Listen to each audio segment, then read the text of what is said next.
জালেমের কোনো জায়গা নাই। রব বলে যে আমার জালেম বান্দাগুলা কই? সাথে সাথে আমরা সবাই বললাম লাব্বাইক, আল্লাহ আসি আসি আসি।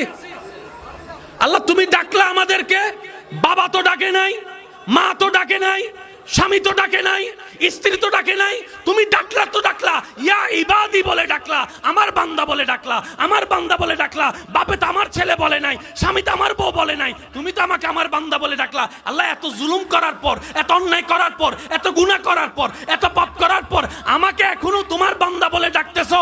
রব বলে যে এটাই তো তোদেরকে বুঝাতে চাই, আমি রবের চাইতে তোদেরকে আর কেউ বেশি ভালোবাসে না, আর কেউ মায়া করে না, আর কেউ যত্ন করে না। আমি রবেই তোদেরকে ভালোবাসি, আমিও চাই তোরা আমাকে ভালোবাস, মহব্বত কর।